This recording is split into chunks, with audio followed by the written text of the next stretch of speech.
Hindi stories. बुलबुल और अमरूद। बच्चों, जो मैं आपको बताने जा रहा हूँ वह सदियों पहले की बात है।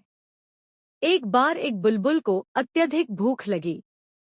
वह भोजन तलाश करते करते एक अमरूद के पौधे पर जा बैठी और अपनी चोंच से अमरूद कुतरने लगी। ऐसा करते हुए उसने उतने अमरूद खाए नहीं थे जितने की चोंच मारकर जमीन पर फेंक दिए थे। अमरूद के पौधे से इस तरह की बर्बादी सहन नहीं हुई।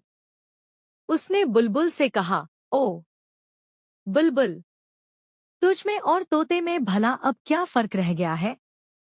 वह भी खाता कम है और नष्ट ज्यादा करता है। तुम भी वैसा ही कर रही हो।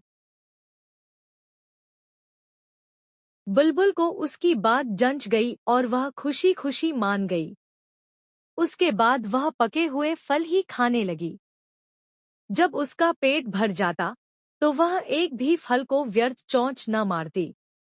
एक दिन सुबह सुबह शीतल हवा में झूमते हुए अमरूद के पौधे ने पास खड़े अनार के पौधे को यह सारी बात बताई।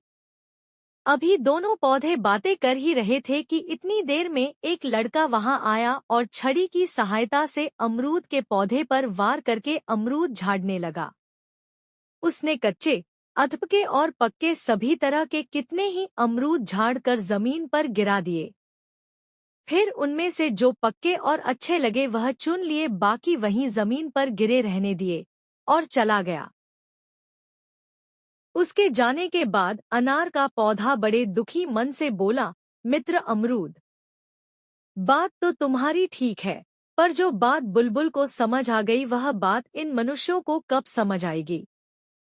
अनार के पौधे की बात सुनकर आसपास खड़े दूसरे पौधे और उन पर बैठे पक्षी सोच में पड़ गए।